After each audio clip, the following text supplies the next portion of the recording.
অহংকারের চাদর থাকবে কেবল আমি আল্লাহ আমার গায়ে। কার গায়ে? আল্লাহ বলছেন অহংকারের চাদর থাকবে কেবল আমার গায়ে। এই চাদর অন্য কারো গায়ে মানায় না। কথাটা ঠিক না ভুল? অহংকারের চাদর কারো গায়ে মানাবে না। এই চাদর থাকবে কেবল আমার গায়ে। আমি অহংকার করলে সেটা নস্যাৎ করতে কেউ পারবে না। কিন্তু আর যত কেউ আছে, আর যে কেউ আছে আমার কাছে অহংকার করে জয়ী হতে কেউ পারবে না। আজরাইল বললেন আমি আল্লাহর ফেরেশতা। আল্লাহ ফেরেশতাদের দুটো ধাসে দুটো দলে বানিয়েছেন। কথা বললাম, আল্লাহ ফেরেশতাদের দুটো দলে বানিয়েছেন। শুনেছেন কারো কাছে এরকম তথ্যটা? শুনেছেন? আপনারা জানেন ফেরেশতারা সব এক, ঠিক কি না? কিন্তু কোরআন বলছে ওয়া মালাইকাতুন গিলাজুন শিদাদুন লা ইয়াসুনাল্লাহা মা আমারাহুম ওয়া ইয়াফআলুনা মা ইউমারুন। জোরে বলুন একটু আল্লাহু আকবার। আল্লাহ বলেন ফেরেশতাদের আমি বানিয়েছি দুটি ধাসে। কটা? দুটি ধাসে বানিয়েছি। একদল ফেরেশতা বানিয়েছি নরম করিয়ে। কি করে? নরম করিয়ে। আর একদল ফেরেশতা বানিয়েছি কড়া গরম করে। বোঝা গেল? একদল বানিয়েছি কড়া গরম করে, আর একদল ফেরেশতা বানিয়েছি নরম করে। আচ্ছা বলুন তো জিবরিল নরম না গরম? একটু জিজ্ঞাসা করলাম। আচ্ছা ভুল হলো আমি তো আগে বলেছি, উত্তর দেবেন। আমার মনে হচ্ছে রমজান মাস আপনাদের মুরারিশা থেকে এখনো যায়নি। কি যায়নি? রমজান মাস মুরারিশা থেকে এখনো যায়নি। রমজানের শেষ দশক চলছে, ঈদুল ফিতরের নামাজ এখনো হয়নি মনে হয়। মানে আপনাদের চেহারার দিকে তাকিয়ে যেন এরকম ধারণা হচ্ছে আমার। মানে আপনারা রমজানের শেষ দশকের ইতিকাফের নিয়তে এখনো রয়েছেন মনে হচ্ছে। যার কারণে একটা ভালো উত্তরের কথা দাও আপনাদের জবান দিয়ে বার হচ্ছে না। নাউজুবিল্লাহ। ফেরেশতা জিবরিল নরম না গরম? আল্লাহু আকবার। এইটাই চাচ্ছিলাম আমি। সত্য হোক মিথ্যা হোক উত্তর দিতে হবে, তাহলে জজবা তৈরি হবে। আর জজবা তৈরি হলে আল্লাহর রহমতের সমস্ত দরজা এই মজলিসে খুলে দেয়া হবে।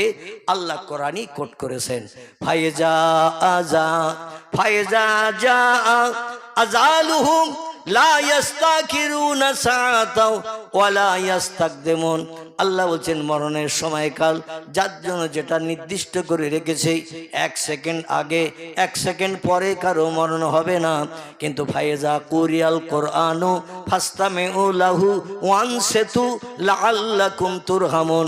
আল্লাহ কোরআনে তত্ত্ব কোট করে বলছেন যেখানে আমার কোরআনের তেলাওয়াত হয়, পয়গম্বর মুহাম্মদ রাসূলুল্লাহ জবানে হাদিস শরীফ যেখানে পড়া হয়, ফাস্তামিউ লাহু একাগ্র চিত্রে মনোনিবেশ সহকারে তোমরা কোরআন হাদিসের কথা শুনতে থাকো। কারণ লাআল্লাকুম তুরহামুন, ওই মজলিসে আমি আল্লাহ আমার রহমতের সমস্ত দরজা খুলে দিয়ে যারা বসে থাকে তাদের উপরে রহমত বর্ষণ করে থাকি। নারায়ে তাকবীর। তাহলে কোরআনের কথা মোতাবেক আমরা রহমত পাচ্ছি না পাচ্ছি না? পাচ্ছি। এই জন্য বক্তা শ্রোতার কথার বিনিময় করলে রহমত থেকে আমরা কেউ বঞ্চিত হব না ইনশাল্লাহ। ফেরেশতা জিবরিল হলো নরম, মিকাইল নরম, ইসরাফিল নরম। আমার ভাইরা আল্লাহ এদের নরম করে বানিয়েছেন। গরম ফেরেশতা দুটো একটা বলবো কি বলবো না বাদ থাকবে? কেউ তো বললেন না যে সামনের দিনে এসে হুজুর বলে দেবেন ওই কটা, তাহলে আবার একদিন আসার সুযোগ হতে বোধহয়। মুরারিশার লোক খুব চালাক, এরা একদিনে সব শুনে নেবে। একটি গরম ফেরেশতার নাম বলি হযরতে মালিক। কি নাম বললাম? জাহান্নামের দরওয়ান। কোন ব্যক্তির কান্না চিল্লানো ছটফটানি দেখে, হাউ হাউ হাউ হাউ দেখে কোনদিন তার একটু বাইরে 2 মিনিটের জন্য বার করে দেবে না। এর মনটা বড় গরম। আর একজন দুজন গরম আছে, একজনের নাম মুনকির, একজনের নাম নকির। কবরে এসে যারা ফাইনাল পরীক্ষা করবে, কোনো ব্যক্তি উত্তর দিতে পারেনি, সার্টিফিকেটে কি স্যার লিখে দেবে এই পরীক্ষায় পাস? লিখবে এই দুজন? লিখবে না। কান্নাকাটি করলো, ওরা সঠিক তথ্য লিখবে না উল্টো লিখবে? সঠিক তথ্যটাই লিখবে। দয়া মায়া ওদের ভিতরে নাই। ওরা কড়া ধরনের, আল্লাহ ওদের গরম করে বানিয়েছেন। আর একজন ফেরেশতার নাম বলি, যার সম্পর্কে আলোচনা করছিলাম। এই ফেরেশতার নাম হলো হযরতে আজরাইল মালিকুল মউত। জোরে বলুন একটু সুবহানাল্লাহ। মৃত্যুর জামদূত, এর মনে কোনো দয়া নাই, মায়া নাই, কিছুই নাই। যদি একটুখানি দয়া থাকতো, সাগরের পানির একটা তক্তার উপরে সাদ্দাদের মা যখন ঢেউয়ের তরঙ্গে ভাসতেছে, জাহাজ ডুবি হয়ে গেছে, আল্লাহ বলেন ইজহাব ইলাদ দুনিয়া ইজহাব ইলাল বাহার, চলে যাও ওই সাগরের উপরে। আজরাইল যে দেখো, একটা নারী জাতি জাহাজের সব যাত্রী মারা গেছে, একটা যাত্রী জাহাজের জানলা দিয়ে বাইরে বেরিয়ে একটা তক্তার উপরে ভাসতেছে। একবার ঢেউ আসে, তক্তা তলিয়ে যায়, ঢেউ পেরিয়ে যায়, তক্তা ভেসে যায়। ওই তক্তায় একটা নারী কেবল বাঁচা আছে। এখন বর্তমান সময় তার প্রসব বেদনা শুরু হয়ে গেছে। প্রসব বেদনায় কষ্ট পাচ্ছে, ছটফট করছে, কিন্তু আর সাহায্য করার কেউ নাই, নাই, নাই। রে আজরাইল, ওই বাচ্চাটা যেই প্রসব হবে আমার কুদরতি কোন শব্দের মাধ্যম দিয়ে, সঙ্গে সঙ্গে বাচ্চারে তক্তার উপরে রেখে ওর মার দেহ থেকে প্রাণটা বার করে নিয়ে আসবে।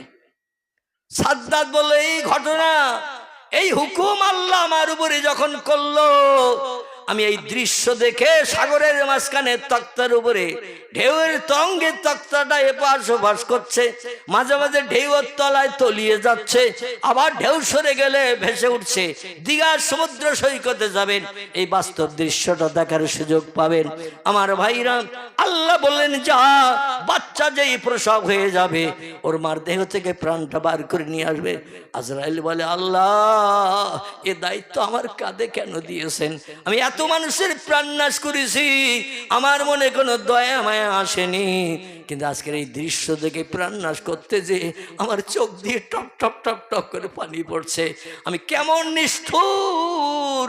এই সাগরের মাঝে তক্তার উপরে সদ্যজাতা জন্ম নেওয়া বাচ্চা, তার অভিভাবক আহাবালার যিনি ছিলেন সে হলো তার মা।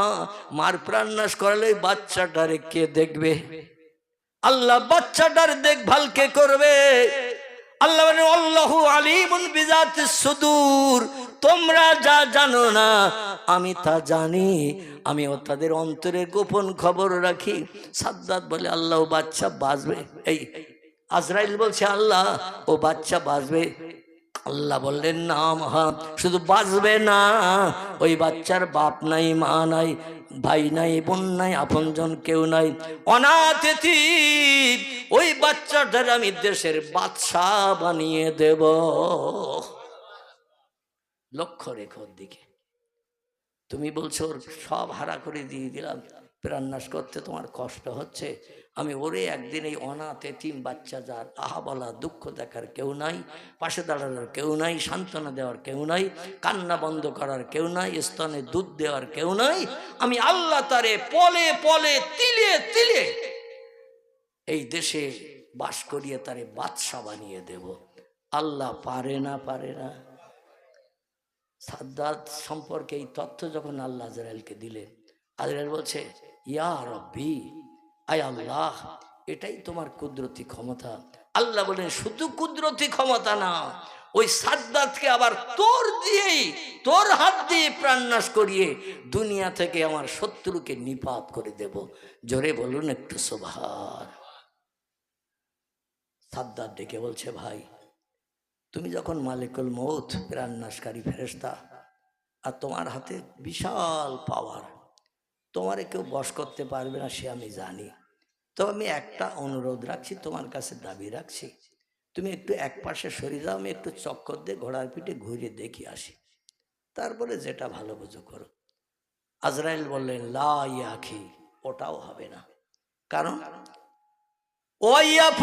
ওয়ায়াফআলুনা মা ইউমারুন। জোরে বলুন আল্লাহু আকবার।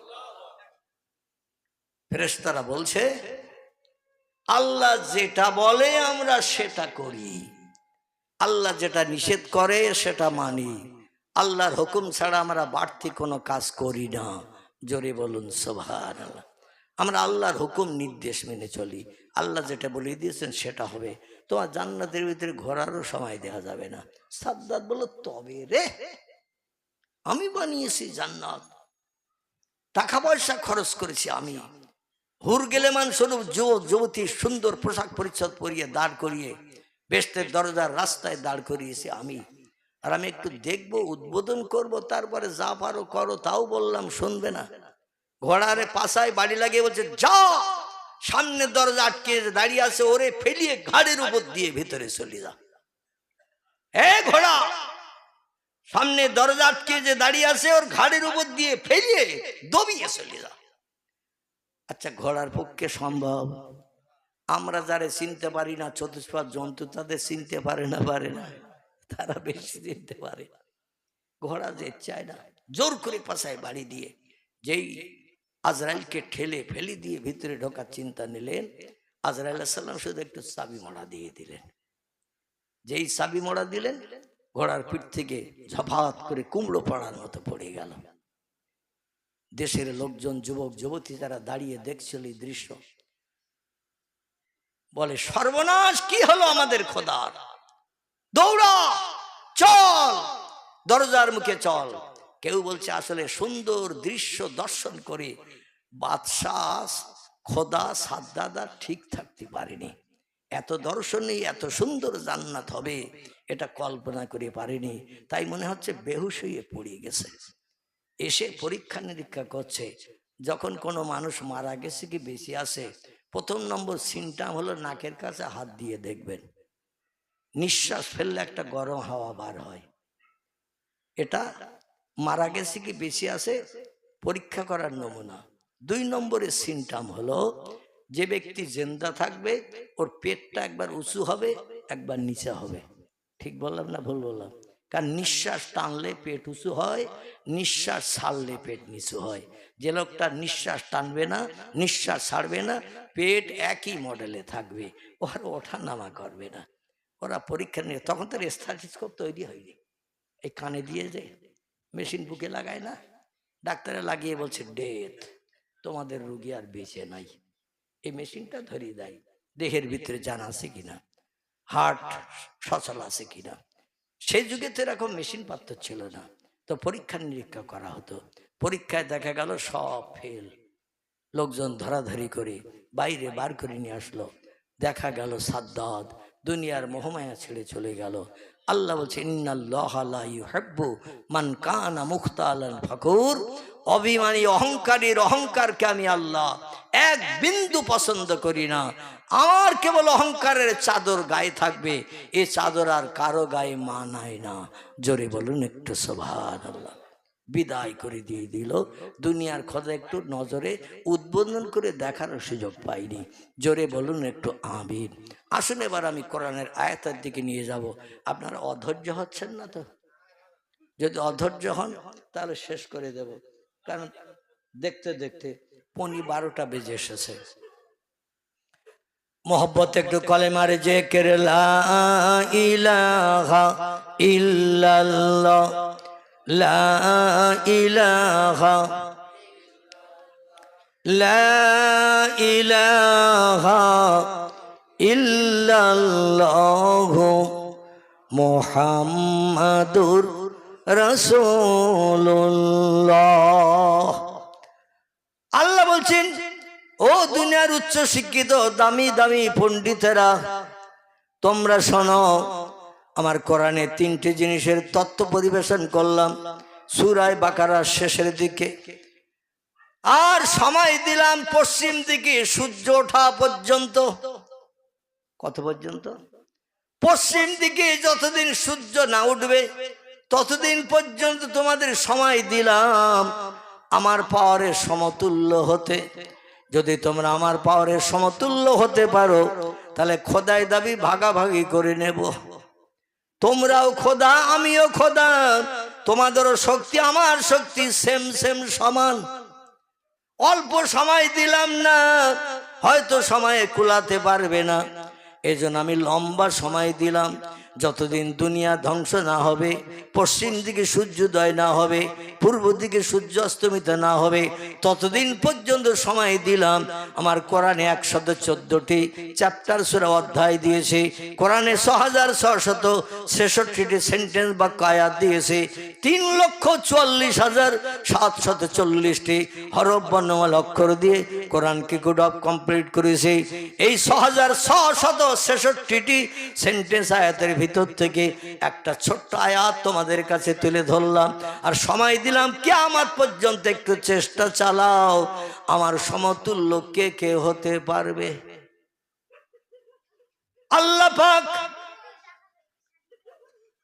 কোরআনে তত্ত্ব পরিবেশন করে বলছেন, তুলিজুল লাইলা ফিন নাহারে ওয়া তুলিজুন নাহারা ফিল লাইল।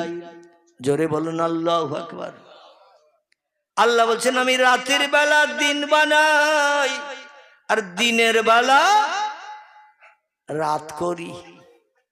রাতের বেলা দিন বানাই, দিনের বেলা রাত করি।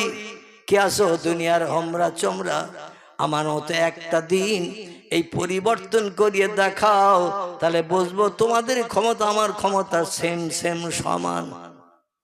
অতীত কাল থেকে নিয়ে বর্তমান কাল পর্যন্ত পৃথিবীর কোন বিজ্ঞান, দার্শনিক, ইঞ্জিনিয়ার, ডাক্তার, মাস্টার, ভূতত্ত্ববিদ, রাষ্ট্রনেতা, রাষ্ট্রপতি, কেউ কি পেরেছে এটা করতে? দিনের বেলা রাত করে দেখাতে, রাতের বেলা দিন করে দেখাতে পেরেছে কেউ? কিয়ামত পর্যন্ত পারবে? আল্লাহ যে সময় দিলেন কিয়ামত পর্যন্ত, ও পর্যন্ত চেষ্টা চালালো কি পারবে? এক কথা এই জন্য পারবে না, সূর্য মামার বাড়ির দেশের পাশে খালের ধারে নাই। বিজ্ঞানীদের কথা মোতাবেক সূর্য এই পৃথিবীর জমিন থেকে দূরে আছে 9,30,00,000 মাইল দূর। কত? 9,30,00,000 মাইল দূরে সূর্য আছে। তারপর আর একটা বাধা, পয়গম্বর বলছেন মেরাজের রজনীতে আমি যেদিন আসমান পরিভ্রমণ করে আমার আল্লাহর সঙ্গে দিদার করতে গিয়েছিলাম, সেদিন এক এক করে আসমান পরিবর্তন করতে করতে চতুর্থ আসমানে যেয়ে দেখি আল্লাহ চতুর্থ আকাশের গায়ে সূর্যকে সেট করে রেখে দিয়েছে। জোরে বলা যাবে না একটু? আর একটু জোরে বলা যাবে না? সূর্য কোথায় আছে? চতুর্থ আসমানের গায়ে। নবীর কথা মিথ্যা তো নাকি? নবী বলছেন, আমি কোনো ভুয়া তথ্য দিই না, যেটা দেখি সেটা বলি। জোরে বলুন সুবহানাল্লাহ। আমি বাস্তবে দেখেছি, জীবনে 53 বছর বয়সে তারপরে এই তথ্যটা পরিবেশন করেছি, যাতে কিয়ামত অবধি কোনো আন্ডা বাচ্চা আমার একটা তথ্য মিথ্যা ভুল প্রমাণ করতে না পারে। আমার ভাইরা, বিজ্ঞানীরা এক কথাই তো মেনে নিয়েছে, বহুদূর ফাঁকা, তাই নীল মতন দেখায়, আকাশ বলতে কিচ্ছু নাই। আল্লাহ বলে, পাগলের দল, কগেলাস খেয়েছিস তাই বল, একটু আকাশ পাড়ি দে, দেখ কিছু আছে কিনা। দুনিয়ায় যা আছে তার থেকে বেশি আসমান রেখেছি। জোরে বলুন একটু সুবহান। আমার ভাইরা, এখন বিজ্ঞানীরা কিয়ামত পর্যন্ত চেষ্টা চালায়, ওরা কি 4টে আসমান ভেদ করে সূর্য দেখতে যেতে পারবে? আচ্ছা, একটা আকাশও পাড়ি দিতে পারবে? পয়গম্বর বলছেন, আমি বোরাকের পিঠে চেপে জিবরিলকে সাথী করে নিয়ে যখন মহাশূন্য পাড়ি দিলাম, বাইতুল মুকাদ্দাসের চাতওয়াল থেকে, কোথা থেকে? প্যালেস্টাইনের জেরুজালেম।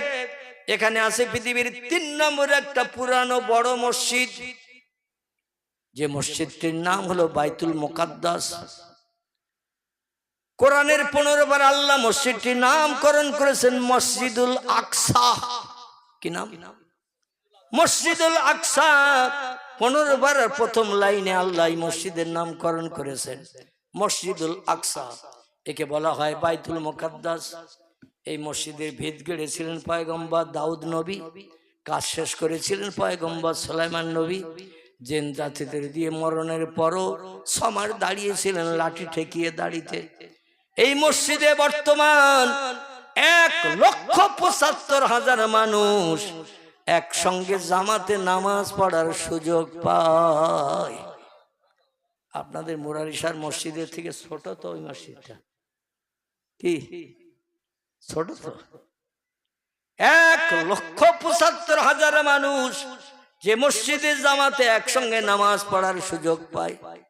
এই মসজিদের ভিতরে পয়গম্বর 2 রাকাত নামাজ পড়লেন। ফাজনাল মুয়াজ্জিন সুম্মা সাল্লা রাকাতাইনি ইমামান। জোরে বলুন আল্লাহু আকবার। পয়গম্বর বলছেন রাতের বেলা যখন গেছি, যেদিকে আদম সফিল্লাহ থেকে ঈসা রুহুল্লাহ পর্যন্ত সব পয়গম্বর মসজিদে আকসায় হাজির। জিজ্ঞাসা করলাম তোমরা কারা, কি জন্য এসেছো? বলে আমরা মুক্তাদি হয়ে ইক্তেদা করব আপনার পিছনে, কারণ হাসরের মাঠে পাশ করতে পারবো বিশ্বাস নাই, তাই ইমামের পিছনে আমরা ইক্তেদা করে আজ নামাজ পড়ে আল্লাহর কাছে আবার ফিরে যাব, বিপদের দিন যাতে তোমার হাত বরাবর সাহায্য পাই। জোরে বলুন একটু সুবহান। নবী বলছেন ফায়জানাল মুয়াজ্জিন, জিবরিল আমিন নিজেই মুয়াজ্জিন হলেন, তিনি নিজেই আজান দিলেন। কেন এত বড় জামাত আর পৃথিবীতে কোনোদিন হয় নাই। ফেরেশতা কুল এসেছে, দুনিয়ার অগণিত পুরানো পয়গম্বর এসেছে। জমজম করছে বাইতুল মুকাদ্দাস রাতের বেলা। ভোরবেলা বসিরহাটের ডক ঘাটে যেমন সবজি বাজার চলে, ওই রকম শুধু হুড়ুহুড়ি চলছে। নবী বলেন আজান শেষ হয়ে গেল, আমাকে জিবরিল ঠেলে দিলেন মেহরাবের ভিতরে। আমি মুহাম্মদ রাসূলুল্লাহ 2 রাকাত নামাজ পড়িয়ে দিলাম, ডাইনে বামে সালাম ফিরিয়ে দিলাম, দিয়ে সকলকে মুক্তাদি বানিয়ে নিলাম। হাসরের মাঠে আমার মাধ্যম দিয়ে তারা যাতে সাহায্য পায়। জোরে বলুন সুবহানাল্লাহ। এবার বাইতুল মুকাদ্দাসের চাতওয়ালে বেরিয়ে বোরাকের পিঠে চেপে উদ্যোগ গগন ভ্রমণ শুরু করেছিলাম। চলতে চলতে চলতে চলতে প্রথম আকাশের দরজায় যখন গেলাম, যে দেখি দরজা লক আপ করা। এই বড় বড় বিল্ডিং এ সামনের পাঁচিলের দরজায় দরওয়ান থাকে না, যে কোনো মানুষ ঢুকতে পারবে, অনুমতি নিতে হবে মালিকের, ঠিক কিনা, কিংবা তার অনুমতির প্রমাণপত্র দেখাতে হবে। ফেরেশতারা বলছেন মান আনতা মা ইসমুকা, কে আপনি, আপনার পরিচয় দিন। দরজা খুলতে বলছেন। উনি বলছেন আনা রুহুল আমিন, আমি হলাম আল্লাহর ফেরেশতাদের ভিতরে সেরা, সব থেকে বেশি ইবাদত করার সুযোগ পেয়েছি আমি। জোরে বলুন সুবহানাল্লাহ। বলে মা হালুকা মাকওয়ারকি, আকি কি খবর? বলছে আজ আমার সঙ্গে একজন মেহমান এসেছে, তাড়াতাড়ি করে দরজা খোলো। দরওয়ানরা বলছে মেহমানকে নাম বলো। যে কোনো লোকের নাম বললে দরজা খোলা হবে না, না না, মেহমানকে নাম বলো।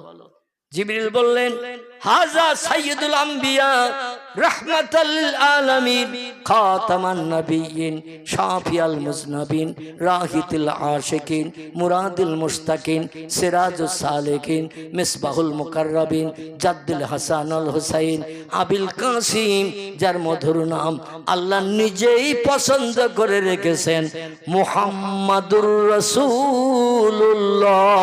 সকলে জোরে বলুন সাল্লাল্লাহু আলাইহি ওয়াসাল্লাম। ফেরেশতারা বলে ওনাকে কি ডাকা হয়েছে? জিবরিল বলেন নাম হ্যাঁ। ফেরেশতারা বলেন মারহাবা বিহি ফানিমাল মাজিউজা, আপনার আগমন শুভ হোক, উদ্দেশ্য পূরণ হোক, মনোবাঞ্ছা বাস্তব জীবনে রূপায়িত হোক। ইজহাব, আপনি যান, দরজা দিয়ে উপরের দিকে চলে যান। তাহলে এতটা পয়গম্বর মুহাম্মদ রাসূলুল্লাহর জন্য কথা বলা বলির পরে দরজা খোলা হলো, আর বিজ্ঞান বলবেই আর দরজা খুলে দেবে? দেবে তো নাকি? দার্শনিকরা বলবে আর দরজা খুলে দেবে? যারা পেশাব করে কি করি, বসে না দাঁড়িয়ে? ওদের পেশাব করতে হয় দাঁড়িয়ে। আবার ওই সময় পেশাবের সময় আবার সিগারেটও টেনে টেনে হাওয়া ধোঁয়া বার করতে হয়, ঠিক কিনা? যাদের হাজারো হারাম খাবার খেতে হয়, শুকরের গোশত থেকে শুরু করে মদ থেকে শুরু করে আল্লাহ যত জিনিস হারাম করেছেন এগুলো তাদের প্রিয় খাবার। আর এরা যে বললেই বোধহয় দরজা খুলে দেবে নাকি? জীবনে কি কল্পনা করা যাবে দরজা খুলবে? আহা, সেই নবী বলছি চতুর্থ আসমানে যখন গেলাম পয়গম্বর ইউসুফ নবীর সঙ্গে সাক্ষাৎ করলাম, দেখি সূর্যটা ওই আকাশের গায়ে সেট করা রয়েছে। তো সূর্য আলো নিচের দিকে দিচ্ছে না, সূর্য আলো দিচ্ছে উপরের দিকে। কোন দিকে? আমরা এই পৃথিবী থেকে দেখি সূর্য আলো দিচ্ছে নিচের দিকে। খোদার কসম, তাফসীরের কিতাবে লেখা হয়েছে সূর্য নিচের দিকে আলো দেয় না, এ সূর্য আলো দেয় উপরের দিকে। উপরের 5 নম্বরের আকাশ, ওই আকাশের গায়ে সূর্য লাইট দেয়। আর স্বচ্ছ কাঁচের মতো আকাশ, ওই আকাশের গায়ে লাইট লেগে ওই লাইটের বিকিরণ আবার পৃথিবীতে 4টে আকাশ পুড়ে দুনিয়ায় আসে। কটা আকাশ পুড়ে? আচ্ছা, আকাশ তো এইরকম এই কাপড়ের মতো তো নাকি? এই মাথার উপরে কাপড় দেখছেন তো নাকি? আকাশ এইরকম পুরু তো নাকি? না থেকে আরো হালকা?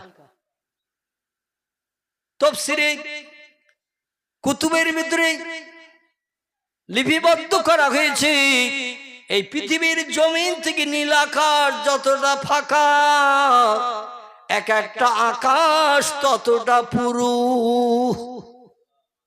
এই দুনিয়ার জমিন থেকে নীল আকাশ যতটা ফাঁকা, এক একটা আকাশ ততটা পুরু, তার উপরে আবার ততটা ফাঁকা। তারপরে 2 নম্বরের আকাশ আবার ততটা পুরু, তার উপরে 3 নম্বরের ফাঁকা জায়গাটা আবার ততটা, তার উপরে 3 নম্বরের আকাশ ততটা পুরু। এইভাবে 7টা ফাঁকা 7টা আকাশ হওয়ার পরে আল্লাহ বলছেন উপরে আরেকটা জায়গা বানিয়েছে, নাম হলো তার সিদরাতুল মুনতাহা।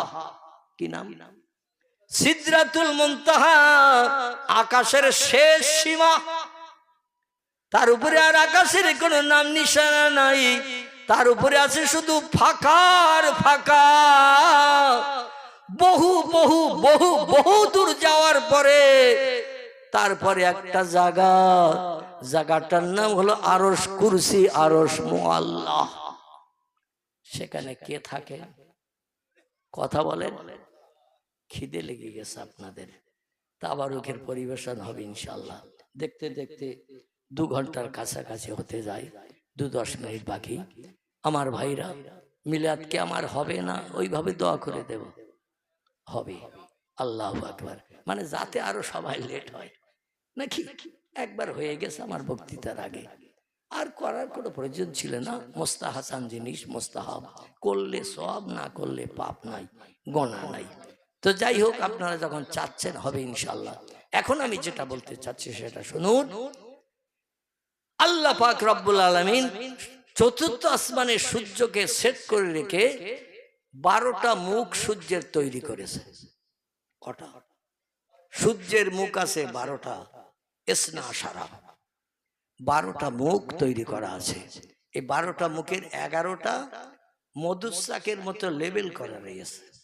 চাকের ভিতরে মধু যখন ভরে যায়, মৌমাছিরা একটা লেবেল করে দেয় না, চালের বস্তার মতো লেবেল করে দেয় যাতে মধু বেরিয়ে না যায়। ওই রকম একটা লেবেল করা আছে 11টা মুখের। একটা মুখ শুধু খোলা, তাও সে মুখ দিয়ে লাইট বার হচ্ছে উপরের দিকে। উপরের দিকে লাইট বেরিয়ে 5ম আকাশে লেগে স্বচ্ছ কাচের মতো আকাশ, সেই আকাশে লেগে 4টে আকাশ ভেদ করে পৃথিবীর জমিনে লাইট আসে। বৈশাখ জ্যৈষ্ঠ মাসে কোমর সমান পুকুরের পানিতে যদি নামেন, পানি এসির মতো ঠান্ডা তো নাকি? হ্যাঁ, বৈশাখ জ্যৈষ্ঠ মাসে পুকুরের তলার পানি পর্যন্ত গরম হয়ে যায়, সূর্য অত দূর থেকে লাইট দিচ্ছে তাই। তাহলে সূর্যের কাছাকাছি গেলে খুব শান্তি পাওয়া যাবে তো নাকি? বিজ্ঞানীরা বলছে কত দূর সূর্য আছে দেখতে যদি যাই তো শ্মশানের চিতায় যাওয়ার আগেই কমপ্লিট হয়ে যাব ভাই। কারণ শুধু আগুন আর আগুন, গরম আর গরম। ওর ধারে পাশে যাওয়ার আগে সলতে পড়া হতে হবে। এই জন্য কোনো বাবার বেটার ক্ষমতা হবে না সূর্যের ধারে পাশে যাওয়ার। চিল্লাই বলুন সুবহানাল্লাহ। আরে সূর্যকে যত সময় বশ করতে না পারবেন, সূর্যকে যত সময় ধরে রাখতে না পারবেন, তত সময় আপনার হুকুম ওরে মানাতে পারবেন? ওরে বলবেন যে দিনের বেলা রাত হ, দিনের বেলা রাত হলে সূর্য আড়াল করতে হবে কিনা? সূর্য যদি মাথার উপরে থাকে রাত হবে? এই কথা বলে রাত হবে না। আবার রাতের বেলা যদি সূর্যরে বলেন ওঠ, এই অমাবস্যার অন্ধকার রাত, এখন দিনের আলো দেখা, তাহলে ওরে আবার হুকুম করিয়ে রাতের বেলা উদয় করতে হবে না? হবে না? কিয়ামত পর্যন্ত বিজ্ঞানীদের সময় দিলে ওরা পারবে? আল্লাহ বলছে তাই তিনটে তথ্য দিলাম, বেশি দিলাম না, যাতে চিন্তা করতে করতে পাগল হয়ে মরিয়ে না যাস। একটা তত্ত্ব হলো রাতের বেলা দিন, দিনের বেলা রাত করে একটু দেখা, তাহলে বুঝবো আমার মতো শক্তি পাওয়ার ক্ষমতা তোদেরও আছে। 2 নম্বর হলো, ও দুনিয়ার মানুষ তোমরা শোনো, অতুখরিজুল হাইয়া মিনাল মাইয়াতে অতুখরিজুল মাইয়াতা মিনাল হাইয়ে। ও পৃথিবীর মানুষ, আমি এমন একজন পাওয়ারফুল স্রষ্টা গো, আমি মরারে জিন্দা করি, আবার জিন্দারে মারি। শুধু একটু কোন শব্দ ব্যবহার করলে কাজ কমপ্লিট হয়ে যায়, যেটা তোদের ঠাকুর দাদার বাপও পর্যন্ত পারে নাই, ভবিষ্যৎ নাতি নাতকুড়ো পর্যন্ত পারবে না। এক জায়গায় দাঁড়িয়ে মুখে বলবি মর, মরবে নাকি কেউ? আবার কোন মরা মানুষকে দেখে যদি বলি জিন্দা হয়ে উঠে দাঁড়া, দাঁড়াবে নাকি কেউ? পারবে কারা? এই কাজটা করতে পারবেন সমস্ত সৃষ্টির মালিক যিনি, তিনি হলেন আল্লাহ। আর আল্লাহকে বশ করেছে যারা, তারা জোরে বলুন সুবহানাল্লাহ। বুঝতে পারছেন কোথায় এনেছি? এই কাজটি করতে পারবেন তিনি, যিনি হলেন সব সৃষ্টির মালিক, তিনি হলেন আল্লাহ সুবহানাহু ওয়া তাআলা। আর একটি দলের মানুষ এই কাজটি করতে পারবেন যারা আল্লাহকে বশ করে নিয়েছে, আল্লাহ যেটা চেয়েছে, তারা যেটা আল্লাহরে দিয়ে খুশি করেছে, আবার তারা যেটা চেয়েছে আল্লাহ সেটা না দিয়ে পারে নাই। জোরে বলুন একটু সুবহানাল্লাহ। ছোট্ট একটা তথ্য দেই, কোরআনের তাফসীরের ভিতরে লিপিবদ্ধ হয়েছে। একদিন মুসা নবী আল্লাহর সঙ্গে কথা বলতে তুর পাহাড়ে গেছে। কোথায়? খুব সংক্ষেপ করে বলি, তুর পাহাড়ে গেছে। কোহে তুর। তুর পাহাড়ে যাওয়ার পরে আল্লাহর সঙ্গে কথাবার্তা হচ্ছে। আল্লাহ বললেন মুসা, তুমি যদি প্রভু হও আর আমি যদি মুসা হই, এ মুসা তুমি যদি আল্লাহ হও আর আমি যদি তোমার জায়গায় মুসা হই, কিংবা তুমি মুসা আমি আল্লাহ, তুমি আমার কাছে মনে শখ মিটাতে কি দাবি করবে বলো তো দেখি? মুসা বললে আল্লাহ আমি ও প্রশ্নটায় যাব না, বরং আপনি যদি মুসা হন আর আমি যদি আল্লাহ হই, আপনি আমার কাছে কি চাইবেন তাই বলেন। আমার কত কিছু চাওয়ার আছে, কত কিছু আশা আকাঙ্ক্ষা আছে, বলতে বলতে হয়তো রাত পোহাইয়ে যাবে। কারণ জীবনে শখ শান্তি, জীবনে আলাপ আলোচনা করে চাইতে কি শেষ হবে? চাইলে পাবো, তাহলে চাইতে কি শেষ হবে? কত রকম মনে আসবে চাওয়া, চাইলেই পাওয়া যাবে। মুসা বললেন আমার কথাটা এখন বলবো না, তবে আপনি যদি মুসা হন আর আমি যদি আল্লাহ হই, আপনি মুসা হয়ে আমি আল্লাহ, আমার কাছে কি চাইবেন বলুন তো দেখি। আল্লাহ ডেকে বলছেন মুসা, তুমি যদি আল্লাহ হও আর আমি যদি মুসা হই, তোমার কাছে একটা দাবি করব আমি, বেশি না। সেই দাবিটি হলো আমি চাইবো তোমার কাছে সুস্বাস্থ্য কামনা করতে। সুস্বাস্থ্য চাইব, রোগ বেমারি চাইব না, অস্বস্তি চাইব না, অশান্তি চাইব না, সুস্থ জীবন নিয়ে আমি বেঁচে থাকতে চাইব। কারণ সুস্থ জীবন যাদের, পৃথিবীতে কোনো অভাব তাদের নাই। আমার ভাইরা, এই পয়গম্বর বলছেন না মিয়া রব্বি, আপনি সঠিক তথ্য দিয়েছেন, যার শরীরে রোগ বেমারি নাই, অসুস্থতা নাই, কোনো অসুবিধা নাই, এর মতো সুখী জীবনওয়ালা পৃথিবীতে আর কেউ নাই। এই জন্য ইংরেজিতে একটা প্রবাদ আছে, বাংলায় তথ্য আছে, স্বাস্থ্যই সম্পদ। স্বাস্থ্যই সম্পদ। সুস্বাস্থ্য মানুষের জীবনে অনেক উত্তম উন্নত। আরেকদিন মুসা নবী গেছেন তুর পাহাড়ের জমিনে, গেলে বলছেন আল্লাহ তুমি মনে হয় আমারে খুব বেশি ভালোবাসো না, আমি পয়গম্বর, তোমার দিনের দাওয়াত, কলেমার দাওয়াত দেশের মানুষের কাছে দেই, কত গালিগালাজ শুনি, মারধর খেতে হয়, গলা ধাক্কান খেতে হয়, সপাটাঘাত খেতে হয়, আল্লাহ কাঁদতে কাঁদতে বাড়ি ফিরি, আবার ধৈর্য ধারণ করে কলেমার দাওয়াত দিতে যাই, কিন্তু আমি যেন মনে মনে ধারণা করি তুমি আমারে খুব বেশি ভালোবাসো না। আল্লাহ বলছেন মুসা তোমার তথ্যটা সঠিক না, তুমি আমার জালালি কদরের পয়গম্বর, অবশ্যই তোমারে আমি ভালোবাসি, তবে শোনো মুসা, তোমারই যেমন ভালোবাসি আমি আর একটা দলের মানুষেরা তেমন ভালোবাসি। জোরে বলুন সুবহানাল্লাহ। মুসা বলছেন মা হাজা, কারা তারা আল্লাহ, কারা তারা? আল্লাহ বলছেন তারা হলো আমার বন্ধুর দল, ওলিয়া উলিয়ার দল। তারা ফকিরও হতে পারে, মিসকিনও হতে পারে, এতিম গরিব হতে পারে, যারা আমি আল্লাহ ছাড়ার কিছু চেনে না, আমি তাদের পয়গম্বরদের মতো ভালোবাসি। জোরে বলুন সুবহানাল্লাহ। শুধু তাই নয়, বরং পয়গম্বরদের থেকেও আমি মাঝে মধ্যে ওলিদের আরো বেশি ভালোবাসি। মুসা শুনে মন গরম হয়ে গেল। পৃথিবীতে সব থেকে দামি মানুষের নাম হলো পয়গম্বর, আর ফকির ফাকরা রাস্তাঘাটে ঘুরে বেড়ায়, ভিক্ষুক, আল্লাহর ইবাদত বন্দি ঘোষণা করে, রাস্তাঘাটে চলে, সুবহানাল্লাহ আলহামদুলিল্লাহ পড়ে, তাসবিহ তাহলিল পাঠ করে, আল্লাহ নবীদের থেকেও বেশি ভালোবাসে। মুসা বলছেন আল্লাহ এ তত্ত্ব দিলে আমার মগজে আমি মিলাতে পারবো না, একটু বাস্তব প্রমাণ আমার দেখাতে হবে, তাহলে মগজ সাফ হয়ে যাবে ইনশাআল্লাহ। আল্লাহ বলেন মুসা তাহলে তুমি দেখবে না শুনবে? মুসা বললেন গল্প শুনে যতটা খুশি হওয়া না যায়, চোখে দেখলে তার থেকে বেশি আনন্দ উপভোগ করা যায়। আল্লাহ বলেন মুসা ইজহাবিল আল বাইত, তুর পাহাড় থেকে তোমার ঘরে ফিরে যাও, ঘরে ফিরে যে একটা কাজ করে এসো, তাহলে আমি বাস্তব প্রমাণ তোমার চোখে আঙুল দিয়ে দেখিয়ে দেব, আমি ওলিয়া উলিয়াদের পয়গম্বরদের থেকেও মাঝে মাঝে ভালোবাসি বেশি। জোরে বলুন সুবহানাল্লাহ। আল্লাহ কোরআনে বলছেন আলা ইন্না আউলিয়া আল্লাহি লা খাউফুন আলাইহিম ওয়ালা হুম ইয়াহজানুন। ও পৃথিবীর মানুষ হুঁশিয়ার হয়ে যাও, সাবধান হয়ে যাও, আমার বন্ধুদের নামে কোনো বাজে মন্তব্য করবে না।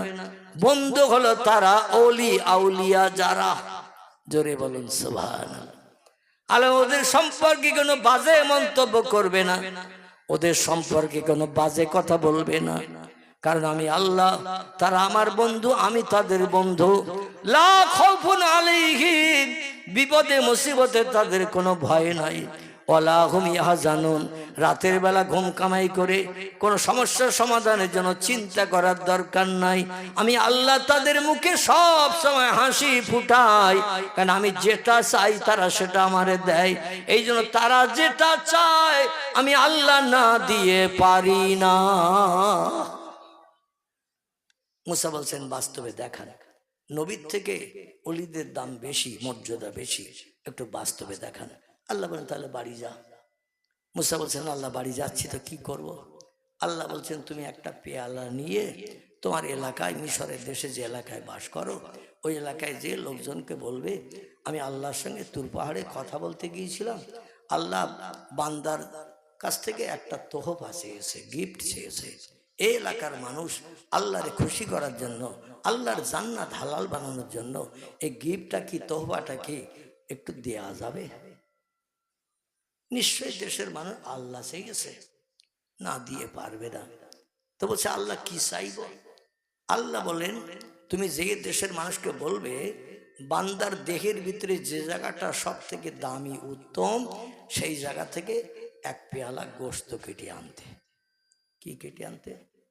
এক পেয়ালা গোশত দেহের যে জায়গাটা তার খুব পছন্দনীয়, তার খুব প্রিয়, সেই জায়গা থেকে এক পেয়ালা গোশত কেটে নিয়ে আমার কাছে তুর পাহাড়ে আসবে। তাহলে আমি তোমার চোখে আঙুল দিয়ে দেখিয়ে দিয়ে দেবো, পয়গম্বরের থেকে অলিদেরও আমি মাঝে মাঝে বেশি ভালোবাসি। জোরে বলুন সুবহানাল্লাহ। মুসা বলছেন এই কাজ, এ তো আমি খুব তাড়াতাড়ি কালেকশন করে নিয়ে আবার এই তুর পাহাড়ে হয়তো দিনের ভিতরে ঢুকে যাবো ইনশাল্লাহ। আল্লাহ বলেন যাও, যাও চলে যাও। সংক্ষেপ কথা, মুসা নবী বাড়ি ফিরলেন, কাপড় চোপড় ছাড়লেন, স্বাভাবিক পোশাক পরিধান করলেন, বিবির কাছ থেকে একটা বাটি নিলেন, তরকারি বাটি মনে করুন, কিংবা গোশের বাটি, একটা কাপ মতো পেয়ালা মতো নিলেন, আর একটা ধারালো ছুরি নিলেন, নিয়ে পাড়ায় ঢুকে বলছেন, ও পাড়া প্রতিবাসীরা, ও দেশবাসীরা, আজকের আল্লাহর সঙ্গে তুর পাহাড়ে মাথায় দাঁড়িয়ে দাঁড়িয়ে গল্প গুজব করলাম, শেষে আল্লাহ আমাদের ঈমান পরীক্ষার জন্য, আল্লাহ আমাদের কেমন প্রিয় আর আমরা আল্লাহর কেমন প্রিয় যাচাই করার জন্য দেহের সব থেকে প্রিয় পছন্দনীয় জায়গা, ওখান থেকে এক পেয়ালা গোশত আল্লাহ কেটে দিতে বলেছেন। কে দেবে বলো? সবাই চিন্তা ভাবনা করছে, দেহের থেকে গোশত কেটে দেওয়া জীবন্ত অবস্থায়, এ কি কোনো মানুষের পক্ষে সম্ভব হবে? আমাদের মাঝে মধ্যে কাটাকুটি হয়, অপারেশন হয়, তবে ইনজেকশন করি, বেহুশ করি, ঠিক কি না? আচ্ছা, হুশ থাকা অবস্থায় কারো পায়ের থেকে, বুকের থেকে, গলার থেকে যদি মাংস কাটে, ও চুপ করে থাকবে? ও বাপরে গেছি করবে কিনা, মারে গেছি করবে কিনা, ডাক্তারের এক লাথি মেরে কলিজা গরম করে দেবে কিনা? বলে আমার গায়ে থেকে মাংস কাটতেছ, জ্বালা আমার করতেছ, তোমার করতেছ না। এই জন্য দেশের মানুষ কেউ গোশত দিতে চাইল না। আল্লাহ বলেন গোশ না নিয়ে জানো তুর পাহাড়ে আসবে না, গোশ নিয়ে আসতে হবে। মুসা বলে আল্লাহর সঙ্গে দিদার না করলে, দেখা না করলে, কথা না বললে আমার কলিজা ভেজে না, এ কি জ্বালাই পড়লাম, গোশ কেউ দেয় না, তুর পাহাড়ে যেতেও পারি না। একদিন, দুদিন, 3 দিন রাস্তায় ঘুরতে ঘুরতে সময় পেরিয়ে গেল। মুসা নবী হতাশ হয়ে গেলেন, মনে করছিলাম সহজ ব্যাপার, কিন্তু এখন দেখছি দুরূহ কঠিন, কেউ তো গোশ দিতে চায় না। মুসা নবী মুখ কালো করে দুশ্চিন্তাগ্রস্ত হয়ে জঙ্গলি রাস্তা দিয়ে যাচ্ছেন। হঠাৎ করে একটা ফকির রাস্তার ধারে বসে লোটা কম্বলটা কাছে রেখে, ভিক্ষার থলি টলি কাছে, লোটা কম্বল কাছে রেখে আল্লাহর নামের জপ জিকির করছেন, তাসবিহ পাঠ করছেন, সুবহানাল্লাহ বলছেন, আলহামদুলিল্লাহ বলছেন, লা ইলাহা ইল্লাল্লাহ জপ জিকির করছেন।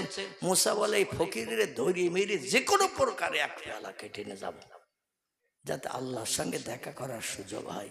এছাড়া এলাকার বুদ্ধিবাদী, যুক্তিবাদী, স্বাস্থ্যবাদ মানুষ, তারা তো কেউ দিল না। এখন ঘটনা হলো, ওই মুসা নবীর দেশে একজন বিধবা বুড়ি মেয়ে ছেলে বাস করতেন পাহাড়ি এলাকায়। বুড়ি এবং তার স্বামী দুইজন বসবাস করছে, দেখতে দেখতে বয়স 80 বছর হয়ে গেছে। কত বছর? 80 বছর বয়স হয়ে গেছে। স্বামী স্ত্রীর মিলনে একটাও বাচ্চা হয়নি। জীবন যৌবনের ক্ষুধা নিবৃত্তি হলো নারী পুরুষের, কিন্তু যার মাধ্যম দিয়ে সন্তান হয় একটাও বাচ্চা হয়নি। আচ্ছা, যাদের বাচ্চা নাই, অপরের বাচ্চা কোলে দেখলে ওদের মনটা আনন্দ হয়? অপরের বাচ্চা যদি তাদের কোলে দেখে আর যাদের বাচ্চা নাই, ওদের মনে আনন্দ হয়? ওদের মনটা তুষের আগুনে জ্বলে। আমার একটা ওই রকম বাচ্চা যদি আল্লাহ দিত, কোলে করে নিয়ে চুমা খেতাম, লজেস গালে দিতাম, কত আদর যত্ন করতাম। যাদের বাচ্চা নাই তারা জানে এই সন্তান হারা নারীদের বুকের ব্যথার যন্ত্রণা কত। এখন বুড়ি আর তার স্বামী দুইজন বলল, দেখতে দেখতে 80 কোটা পেরিয়ে গেছে আমাদের বয়স, বাচ্চা তো হলো না, ভবিষ্যতে আমরা মারা যাব, আমাদের এই ঘর বাড়ি জায়গা জমির মালিক কে হবে? তো বলে আমরা তো ডাক্তার কবিরাজ দেখালাম, ওষুধপত্র খেলাম, হাকিম বৈদ্য দেখালাম, এখন আল্লাহ সন্তান দেয়নি, তাই হয়নি, কি করা যাবে? বলে এক কাজ করলে হয় না? স্ত্রী স্বামীকে বলছে, বলে এক কাজ করলে হয় না? বলে কি?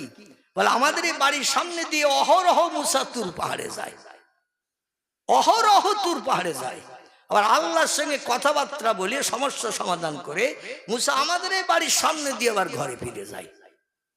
মুসার একদিন ধরলি হয় না? কেন? বাস্তব তথ্য পাবো। মুসা সরাসরি টেলিফোন করবে আল্লাহর কাছে, আর আল্লাহ উত্তর দেবে, আর সঙ্গে সঙ্গে উত্তর পাবো ভবিষ্যতে মরণের আগে আমাদের বাচ্চা হবে কিনা। বলে সাদ্দাক্তা ইয়া যাও জাতি, সত্যি তোর মগজে মাল আছে, তোর মগজে মাল আছে। এই চিন্তা তো আমাদের কারো মনে এতদিন পর্যন্ত আসেনি। কখন আসে মুসা লক্ষ্য রাখবি। এখন মুসা নবী নিজের সমস্যা সমাধানের জন্য ওদের বাড়ির সামনে দিয়ে যাচ্ছে, আর সঙ্গে সঙ্গে বাড়িওয়ালি দৌড়িয়ে ভিতরে যেয়ে বলছেন, ওগো, সেই যে মুসার কথা বলছিলে, মুসা ওই যাচ্ছে আমাদের বাড়ির সামনে দিয়ে। লোকটা দৌড়িয়ে এসে বলছেন, কুম কুম ইয়া ইউহান নবী, ও পয়গম্বর, একটু দাঁড়িয়ে যাও, মনের তুষের আগুনের জ্বালার কথা দুটো বলি।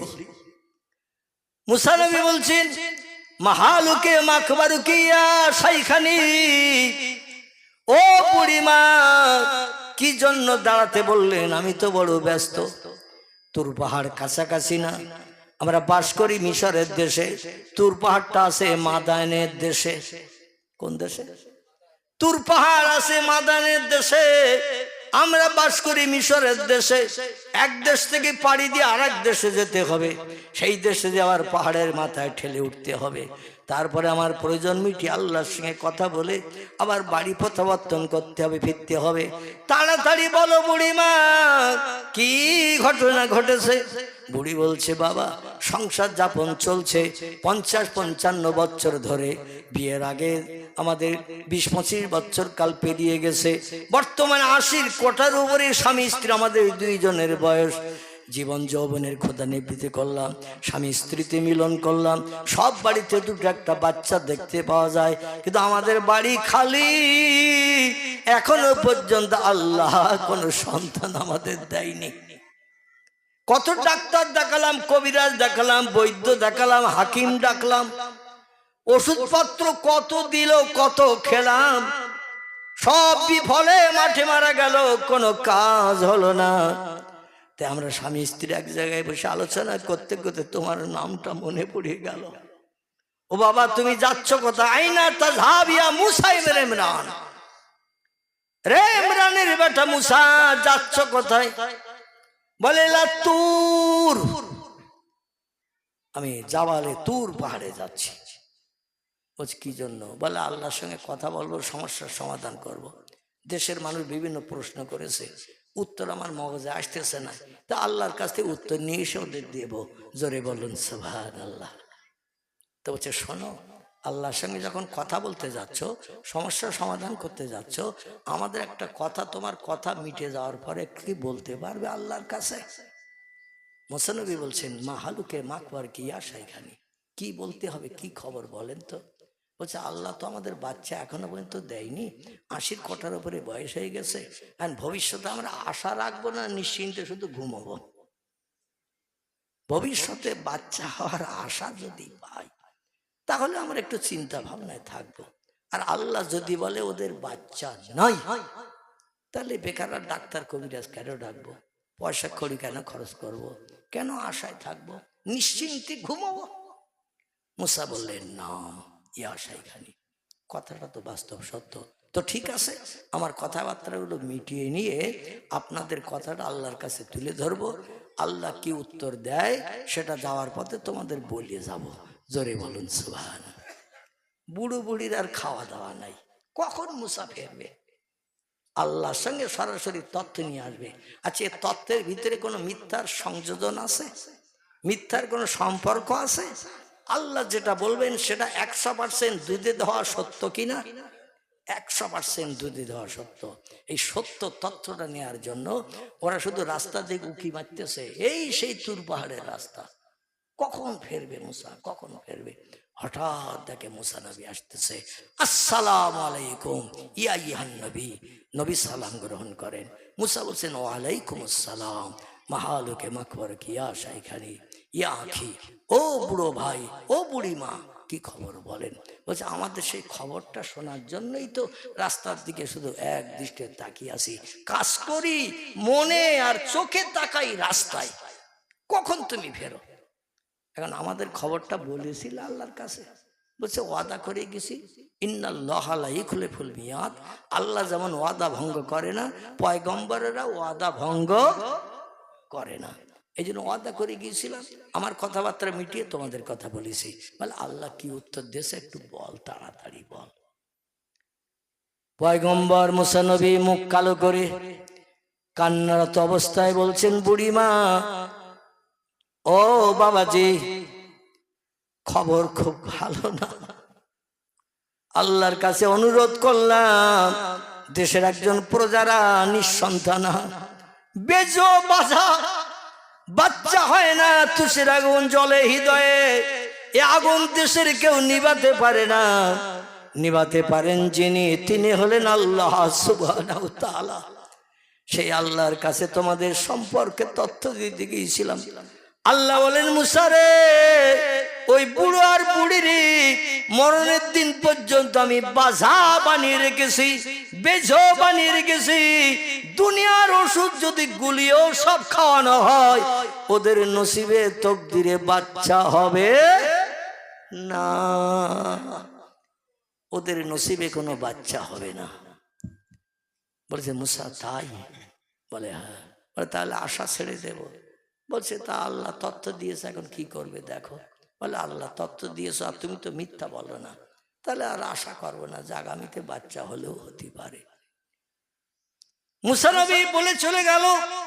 বুড়ো বুড়ি দুশ্চিন্তাগ্রস্ত হয়ে গেল।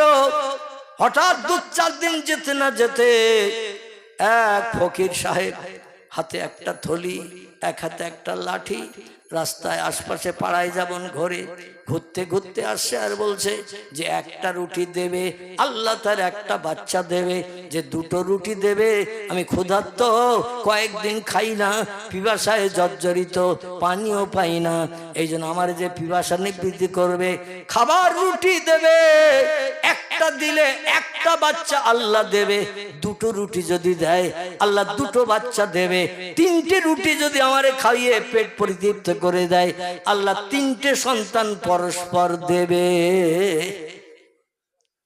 আচ্ছা, আমাদের এলাকায় কোনো ফকির যদি এরকম বলে, বাড়ির মেয়েরা কিছু দেবে না, দরজা লাগাবে, কি দেবে না, বলে ও বলার দরকার, বলতেছে মাল নেবে তাই। আসলে ওর মুখের কথার এক শস্য দানা পরিমাণ দাম নাই। আমরা বর্তমান 21 শতাব্দীর মানুষ, আমরা কিন্তু কোনো কথা কোনো কিছু বিশ্বাস করতে চাই না। জোরে বলুন একটু নাউজুবিল্লাহ। বুড়ি স্বামীরে ডেকে বলছে কই গো? বলে কি?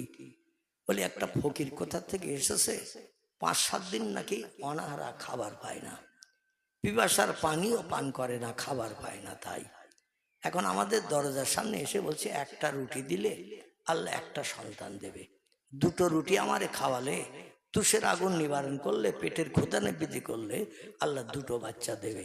ও বলতে 3টে রুটি দিলে 3টে দেবে। বুড়ো বলতে অর্থ রুটি দিয়ে দরকার নাই, আমাদের তো আবার খেতে হবে, তোর কথাটা সত্যি মিথ্যে যাচাইয়ের জন্য একটা দে, বেশি দিতে হবে না, বেশি দিলে তো মাল আমাদের ফুরিয়ে যাবে, আমরা আর খেতে পাবো না, একটা দে। ফকিরে ডেকে বলল কুমিয়া আইয়ুহা সাইল, ও ভিক্ষুক ফকির একটু দাঁড়াও। দরজার সামনে ভিক্ষুক দাঁড়িয়ে গেল। বুড়িমা সযত্নে একখানা রুটি এনে বলছে বাবা এই নাও, ক্ষুধা নিবৃত্তি করো, কলিজার পিপাসা দূর করো, এই নাও ঝরনার পানি পান করো।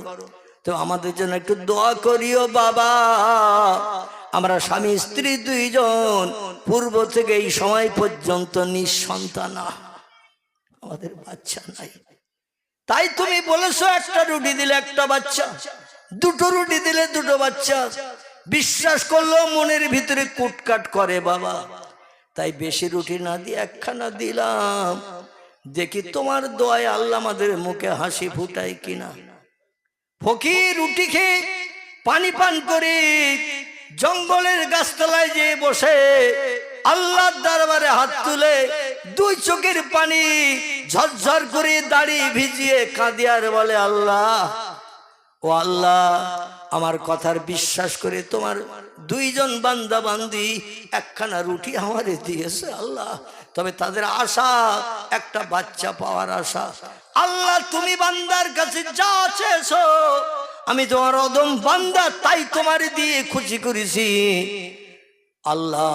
তবে আমি একটি জিনিস যদি তোমার কাছে চাই, তুমি বান্দারকে অ্যাভয়েড করে দেবে, ফিরিয়ে দেবে ওগো আল্লাহ।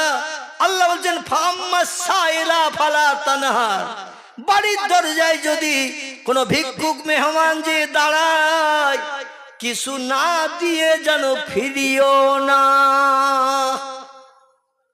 যদি কোনো খাবার না থাকে, এক গ্লাস ঠান্ডা পানি হলো দিও, ওটাই হাসরের মাঠে তোমার জন্য নাজাতের ওসিলা হয়ে যাবে।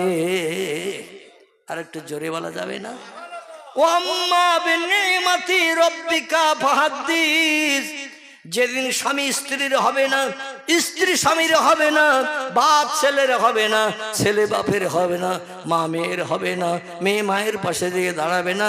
আল্লাহর কোরআন বলছে, ভিক্ষুক সাইলকে যদি, এতিমকে, ক্ষুধার্তকে যদি খাবার খাইয়ে মুখে হাসি ফুটাতে পারো, এক গ্লাস ঠান্ডা পানি পান করিয়ে পিপাসা নিবৃত্তি করাতে পারো, হাসরের মাঠ 50,000 বছর লম্বা দিন, সূর্যের রৌদ্রে পৃথিবীর মাটি যেদিন টকবক টকবক করে ফুটিতে থাকবে, সেদিন আল্লাহর জান্নাতি নেমাত তোমার জন্য বরাদ্দ করা হবে। ভিক্ষুক ফকির বলে, আল্লাহ তুমি চোখের পানি বড় ভালোবাসো, চোখের পানি বড় পছন্দ করো। আমি ক্ষুধার তাড়না যন্ত্রণা সহ্য করতে না পেরে আমি ওই বাড়ির দরজার সামনে বলেছিলাম, একটা রুটি দিলে একটা বাচ্চা পাবে, দুটো রুটি দিলে দুটো বাচ্চা পাবে। আর ওদের যে বাচ্চা নাই তাও আমি জানি না। আল্লাহ আমার কথার উপরে বিশ্বাস করে, তোমার উপরে ভরসা করে একখানা রুটি আমারে খাইয়েছে, পিপাসার পানি পান করিয়েছে। আল্লাহ তুমি তো কোরআনে জানিয়েছো, ফালিয়াদহাকু কালিলাউ ওয়ালিয়াবকু কাসীরা। চিল্লায়ে বলুন আল্লাহু আকবার। আর একটু জোরে বলুন আল্লাহু আকবার। আল্লাহ বলছেন, পৃথিবীতে দুটো কাজ একটু কম বেশি করে করো। কটা? দুটো কাজ একটু কম বেশি করে করো। একটি কাজ হলো ফালিয়াদহাকু কালিলা, হাসি তামাশা একটু কম কম কম কম করে করো। আর 2 নম্বরের কাজটি হলো ওয়ালিয়াবকু কাসীরা, চোখের পানি আমার কাছে একটু বেশি বেশি করে ফেলিও, কারণ কান্না আমি আল্লাহ বড় পছন্দ করি। পয়গম্বর হাদিস শরীফে জানিয়েছেন, দুনিয়া হলো কান্নার জায়গা, হাসির জায়গা হলো আল্লাহর জান্নাত। জোরে বলুন একটু সুবহানাল্লাহ। হাসির জায়গা কোথায়? জান্নাত, যেখানে দুঃখ নাই, ব্যথা নাই, অভাব নাই, রোগ নাই, শোক নাই, জ্বালা নাই, যন্ত্রণা নাই, কোনো অস্বস্তি অসুবিধা নাই। জান্নাত হলো চির সুখের আবাসস্থল। দুনিয়ায় একটু কাঁদো, জান্নাতে হাসতে পারবে কোটি কোটি বছর ধরে। জোরে বলুন একটু সুবহান। তা পৃথিবীতে কাঁদতে হবে। আমাদের চোখে পানি আছে তো এখন? আছে। মা মরে গেলে কাঁদি, বাপ মরে গেলে কাঁদি, বউ মারা গেলে স্বামী কাঁদে, স্বামী মারা গেলে স্ত্রী কাঁদে, বাপ মা মারা গেলে বাচ্চারা কাঁদে। আমার ভাইরা 2-1 ঘন্টার জন্য কান্না, তারপরে দেখবেন যারাই কাঁদছিল 2 ঘন্টা আগে, তারাই আবার আনন্দের গল্পের হাসির ফোয়ারা ছুটিয়েছে। মরা বাড়ি যাইয়ে একটু পরীক্ষা করে দেখবেন, 5টা মেয়ে যদি এক জায়গায় বসে, লাশ কবরে যাওয়া পর্যন্ত একটু ফোপাবে, আর যেই লাশ কবরে দিয়ে আসবে সঙ্গে সঙ্গে এইবার আকাশ ছোঁয়া গল্প। মনে হবে না যে ওদের বাড়ি ঘন্টা দিয়ে আগে মানুষ মারা গিয়েছিল, বারান্দায় ছিল। দুনিয়ার শুধু হাসি আর হাসি, গল্প আর গল্প চলবে। নবী বলছেন হাসলে আল্লাহ পাক আয়ুষ্কাল কম করে দেয়, বেশি বেশি হাসলে আমার আল্লাহ স্মরণ শক্তি কম করে দেয়। এই জন্য তোমার হাসি তামাশা কম করবে, যাতে আল্লাহ পাক তোমাদের উপরে রাজি হয়ে যায়। ভিক্ষুক কাঁদে আর বলে আল্লাহ ওদের একটা সন্তান তুমি দিও। আল্লাহ বলছেন কেঁদে কেঁদে আমার কাছে দোয়া করিস, আর আমি কি করে তোর দোয়া ফেলি? আমি যেটা চাই তোরা সেটা আমারে দিস, আর তোরা যেটা চাইবি আমি দেব না, তাহলে তো বন্ধুত্ব থাকবে না, বন্ধুত্ব থাকবে না। 1 বছর যেতে না যেতে ওই বুড়ির আল্লাহ একটা বাচ্চা দিয়েছে। জোরে বলা যাবে না একটু? নারায়ে তাকবীর। স্বামী স্ত্রীর বলছে কি হলো? স্ত্রী স্বামীকে বলছে তাই তো, পয়গম্বর মুসা নবী বলল বাচ্চা হবে না, আর ফকিরের 1 কান রুটি দিয়ে 1 বছরের ভিতরে একটা বাচ্চা। আগে যদি জানতাম আমরা 3 সাল না খেয়ে 3 তারিখে 9টা রুটি ওরে দিয়ে দিতাম, কিন্তু সে ফকিরের তো আর পাওয়া যাবে না। আবার আসবে কিনা কবে, যদি আসে সেদিন চিন্তা ভাবনা আলাদা নেব। এখন হঠাৎ বাচ্চা হওয়ার পরে মুসা নবী ওদের বাড়ির সামনে দিয়ে চলে যাচ্ছে তুর পাহাড়ে। কোথায়? প্রয়োজন মেটাতে যায়, সমস্যার সমাধান করতে যায়, প্রশ্নের উত্তর নিতে যায়, যেগুলো মুসার মগজে কোলায় না সেগুলো। আর মুসা নবী যাই যাচ্ছে, বাড়িওয়ালা এবং বুড়িমা দুইজনে বলছে কুম ইয়া মুসা ইবনে ইমরান, এই মিশরের অধিবাসী ইমরানের বেটা মুসা দাঁড়াও। মুসা বলছে ভাব তো ভালো না, মেজাজ গরমের কথা, আবার দাঁড়াতে বলছে, যেতে নিষেধ করছে, কি হয়েছে তা কি জানি। মুসা নবী নতজানু হয়ে, পয়গম্বর তো মনটা নরম, তাই মুসার মনটা ছিল একটু গরম। তার কারণ হলো মুসা নবী বাল্যকালে আগুনের পেয়ালা থেকে আগুন নিয়ে গালের ভিতরে ঢুকিয়ে দিয়েছিল, জিভ পুড়িয়ে গিয়েছিল। জিভ পোড়ার কারণে কথা বলতে গেলে বেঁধে যেত। আর তোতলা যারা হয় ওদের দেখবেন তাড়াতাড়ি খপ করে রাগ বেড়ে যায়, তোতলা লোক খপ করে রেগে যায়। মুসা নবী একটু তোতলা মানুষ ছিলেন, রাগান্বিত মেজাজের, খপ করে রেগে যেত। এক কিব্বতী ফেরাউনের দলের লোকেরে 1 ঘুষি মেরেছে, পিছনে সিটপটাং হয়ে পড়ে গেছে। মুসা বলছে এ ভাই তোমার উপকারের জন্য ঘুষি মারলাম, তো লোকটা তার নড়ে চড়ে না, দেখো তো কি হয়েছে। লোকটা পরীক্ষা নিরীক্ষা করে বলছে হুজুর পটল তুলেছে। কি করেছে? পটল তুলেছে। মুসা নবী বলছেন আল্লাহ হাসরের মাঠে উম্মতের চিন্তা ভাবনা নিয়ে একটু দাবি করবো, চিন্তা ভাবনা করেছিলাম, কিন্তু যে অঘটন আমি ঘটিয়ে ফেলেছি, 1 কিব্বতীতে আমি 1 ঘুষি মেরে মার্ডার করে দিয়েছি, তাই তোমার সামনে আমি হাসরের মাঠে যাব না। কারণ আমি যদি আমার উম্মতের উপকারের জন্য কথা বলতে যাই, আর ক্যাট করে আমার হাত ধরে যদি বলো এই মানুষ মার্ডার করেছিলি কেন বল, সর্বনাশ হয়ে যাবে, বিপদে পড়ে যাব। এই জন্য সব নবী যাই যাক, আমি যাব না। জোরে বলুন সুবহান। মুসা বলছেন মা হালুকে মাকবার কে ইয়া শাইখানি, ও বুড়িমা, ইয়া ইহা শাইখ, ও বৃদ্ধ বাবাজি, কি ঘটনা ঘটেছে? তাই দাঁড়াতে বললেন। বলে তুমি আল্লাহর পয়গম্বর না? বলে নাম হ্যাঁ। আল্লাহ ওহি পাঠিয়েছেন জিবরিল, আসমানি কেতাব পাঠিয়েছেন তৌরিত, এরপরও বিশ্বাস করে না? বলে আমরা তো বিশ্বাস করি তুমি পয়গম্বর, আসমানি কেতাবওয়ালা, কিন্তু তোমার কথাবার্তা তো ভালো না। বলতে কিরাম ভালো না? তুমি যে মিথ্যা কথা বলো, আজকের বাস্তবতার প্রমাণ পেলাম। মুসা বলে হায় রে, আমি মিথ্যা কথা বলি? বলছে হ্যাঁ। বলে কিরাম মিথ্যা বললাম? বলে একটু ঘরের দিকে এসো। কি করো? ঘরের দিকে এসো। মুসা বলে আবার ঘরে নিয়ে পিটানি দেবে নাকি? ঘরে ডেকে নিয়ে বাচ্চা দেখাচ্ছে। তুমি বলেছিলে না আমাদের নসলে বাচ্চা নেই, আল্লাহ বাচ্চা দেবে না, এই দেখো তুমি বলি চলে গেলে, আর এই দেখো আল্লাহ আমাদের বাচ্চা দেশ। মুসা বলে আল্লাহর কথা তো মিথ্যা হয় না, আল্লাহর কথা মিথ্যা হয় না। তাহলে আল্লাহ বললেন একরকম আর কাজ করলেন আর একরকম। এ কি জ্বালাই পড়লাম। বলছে একটু অপেক্ষা করো, আমি তুর পাহাড় থেকে ঘুরিয়ে আসি, দেখি আল্লাহ কি সমাধান দেয়। মুসা তুর পাহাড়ে যেয়ে প্রথম বলছে বুড়িমার বাচ্চা দিলে কেন, অন্য কোনো কথা না। প্রথমেই যে রাগান্বিত মেজাজ, আল্লাহ বললেন বাচ্চা হবে না, আবার সেই আল্লাহ বাচ্চা দেশে, তে রাগ কি রাখার জায়গা আছে? তুর পাহাড়ে যেই বলছে আল্লাহ তুমি আমারে বলে দিলে ওদের বাচ্চা হবে না, আমি তাই খবর ওদের দিলাম, আর ওরা আমারে মিথ্যাবাদী বানাচ্ছে, কারণ ঘরে ডেকে নিয়ে বাচ্চা আমারে দেখিয়েছে। আল্লাহ কি ধরনের কাজ কারবার তোমার? আল্লাহ বলছে মুসা ব্যাপারটা তুমি তো বুঝবে না, আসলে এর ভিতরে কিছু গুড়ো রহস্য আছে। মুসা নবী বলে গুড়ো রহস্য টহস্য বুঝবো না, কেন বাচ্চা দিলে বলো। আল্লাহ বলছেন তুমি দেখবে না শুনবে? মুসা বলছে গল্প শোনার থেকে চোখই দেখা ভালো। আল্লাহ বলছেন তাহলে যাও, বাড়ি যাও, এক পেয়ালা গোশত আনো। পূর্বে বলছিলাম না, এক পেয়ালা গোশত আনো। আর পাড়ার দেশের লোক কেউ গোশত দিল না। 3-4 দিন ঘোরাঘুরির পরে ওই জঙ্গলি রাস্তা দিয়ে যাচ্ছে দুশ্চিন্তাগ্রস্ত হয়ে, হঠাৎ সেই ফকির বসে বসে তসবিহ পড়ছে, সুবহানাল্লাহ, আলহামদুলিল্লাহ, লা ইলাহা ইল্লাল্লাহ জিকির করছে।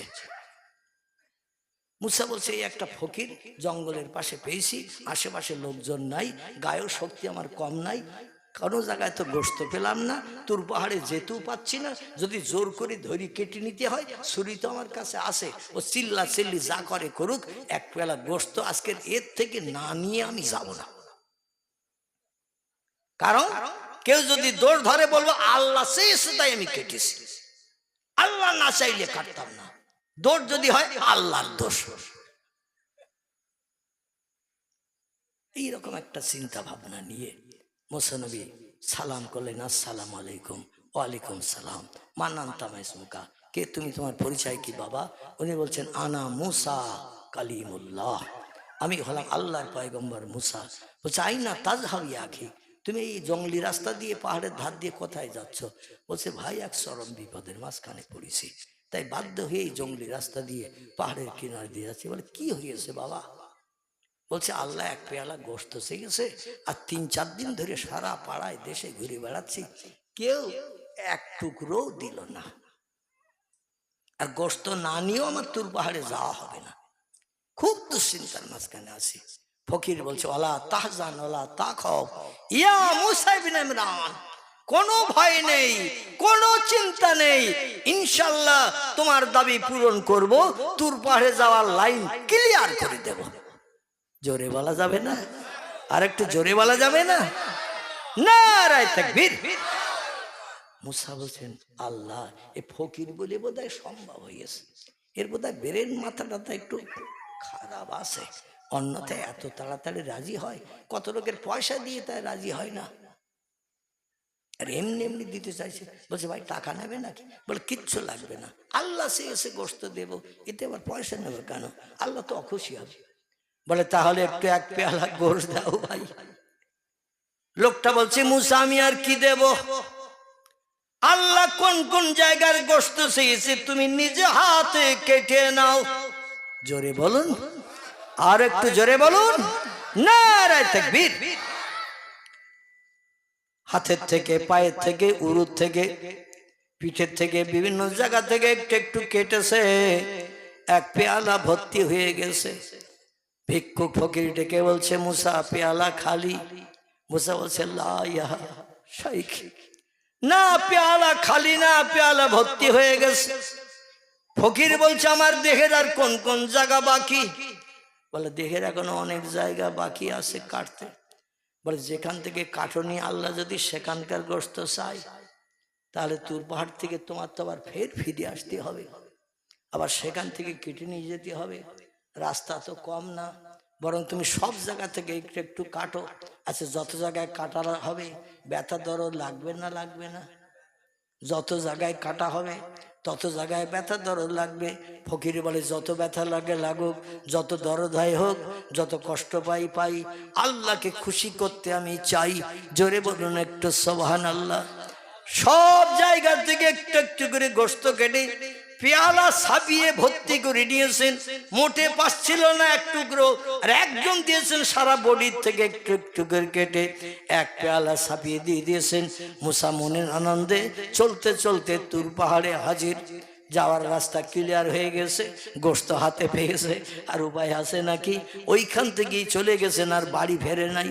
বলে আগে আল্লাহর সঙ্গে দেখা করে আসি, আজ কয়েকদিন যাওয়ার লাইন পাই না, ফকির আমারে লাইন সোজা করে দিয়ে দিয়েছে। মুসা নবী তুর বাড়ি উঠে বলছেন, ইয়া রব্বি,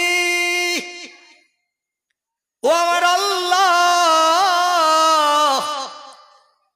কি মুসিবতে আমারে ফেলে দিয়েছিলেন, জঙ্গলে পাহাড়ের কিনারায় ফকির যদি না পেতাম, তোমার সঙ্গে টেলিফোনে আর সারা জীবনে কথা হয়তো বলার সুযোগ হতো না।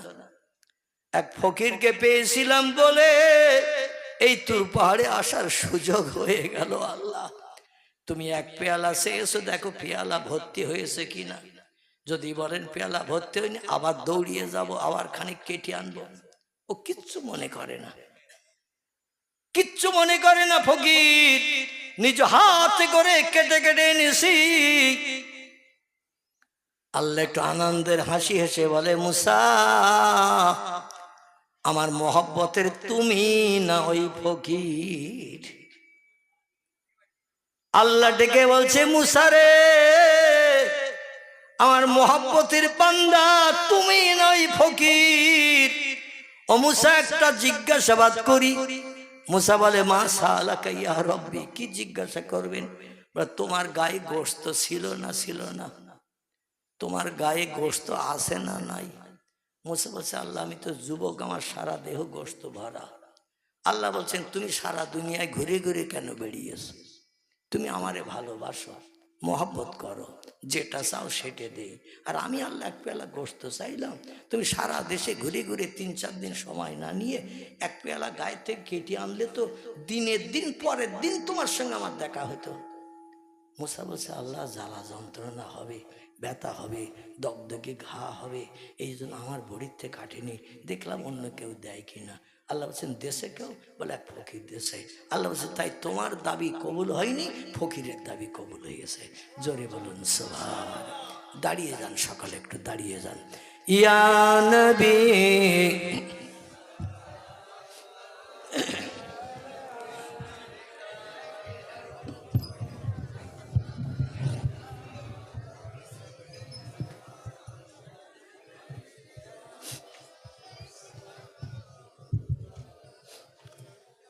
নবীজির আব্বা আব্দুল্লাহ, রাসূলুল্লাহর আম্মা আমিনা, হাবিবের দুধমা হালিমা, দয়ার নবীর রওজা মদিনা। ইয়া নবী সালাম, ইয়া রাসূল সালাম, ইয়া হাবিব সালাম, সালাওয়াতুল্লাহ। बागे इब्राहिम के गुलहिन मलाएक जिसके बुलबुल आपहाय जाते तवक्कुल सलावतुल्लाह अलैका या नबी सलाम या रसूल सलाम या हबीब सलाम सलावतुल्लाह अलैका। সকলে বসে বলেন, ইয়া রব্বে সাল্লি ওয়া সাল্লাম।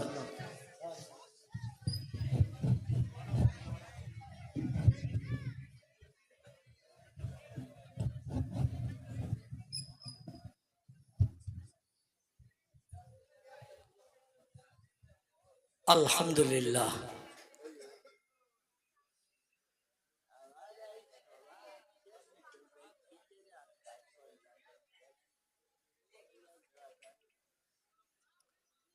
আলহামদুলিল্লাহ। আমি মাজুর, অসুস্থ ব্যক্তি, কম বেশি আপনারা জানেন। শরীরের এখনো পূর্ণ সুস্থতা অধম পেতে পারিনি। চলাফেরা করতে গেলেই আমার গাটা টলে, সাপোর্ট নিয়ে আমার চলতে হয় এবং শরীরে খুব দুর্বলতা এসে গেছে। এখন কথা বলতে গেলে কষ্ট হয়। আপনাদের এলাকায় আমি 3 ঘন্টা 3.5 ঘন্টা ওয়াজ করেছি। আমি স্টেজে বসি তো আর ঘড়ি দেখি না, তো এখন এই অপারেশনের পরে একটু ঘড়ি দেখি। তো আজকের এই লসু টেনে দিলাম আমার বাবাজিকে খুশি করতে, যে 2 ঘন্টার সময় ছিল আমার, বক্তব্য রাখতে রাখতে 2.5 ঘন্টার উপরে হয়ে গেছে। আল্লাহু আকবার। এখন দোয়া হবে, মানে আর যত সময় যাবে 2.5 ঘন্টার উপরে চলবে। কারণ বাবাজি খুশি হয়েছে কি অখুশি সেটা আমার জানা নাই। তো যাই হোক, আল্লাহ যদি আবার অধমকে 4 চক্ষের মিলন ঘটান, ইনশাল্লাহ আবার দিন শরীয়তের 2-4 কথা আলোচনা করা যাবে। আমার কথায় যদি কারো অন্তরে ব্যথা, দুঃখ, আঘাত লেগে থাকে, ভাই সন্তানের মতো চোখে আমাকে দেখবেন। আর যদি কোনো ভুল ত্রুটি অপরাধ করে থাকি, আল্লাহ কবে ডাক দেবেন জানি না, একটু ক্ষমার চোখে দেখবেন। পারবেন তো সকলে? আমি মোরারিশার মানুষকে আমি অন্তরের অন্তরস্থল থেকে বলছি, এই এলাকার মানুষদের আমি খুব হৃদয়ের মহব্বতের ভালোবাসি। আপনারা কেমন ভালোবাসেন না বাসেন তা আমি জানি না, তবে আপনাদের এখানকার থেকে আমার লাউদ্দিন ভাই থেকে শুরু করে আরও কয়েকটা ছেলে আমার অসুস্থতা অবস্থায় আমার বাড়িতে দেখা সাক্ষাৎ করতে গিয়েছিল। আমার মেমোরিতে সেটাও এখনো জমা আছে। আলহাজ মাওলানা আব্দুল গফফার সাহেব তিনিও গিয়েছিলেন এবং আরও কয়েকজন গিয়েছিলেন আমার অসুস্থতার সময়। 3 বছর কঠিন রোগে আক্রান্ত হয়ে ঘরের ভিতরে অ্যাটাক ছিল। আল্লাহ একটু বাইরে বার হওয়ার সুযোগ দিয়েছেন। আপনাদের মতো হাজার হাজার মানুষের চোখের পানি এবং দোয়া, ওষুধ আমারে সারায়নি, ডাক্তার আমারে সারায়নি, সারিয়েছেন কে? আল্লাহ সারিয়েছেন। এই রকম ফকির ফাকরা আল্লাহওয়ালা মানুষের চোখের পানির ওসিলা করে। জোরে বলুন একটু সুবহান।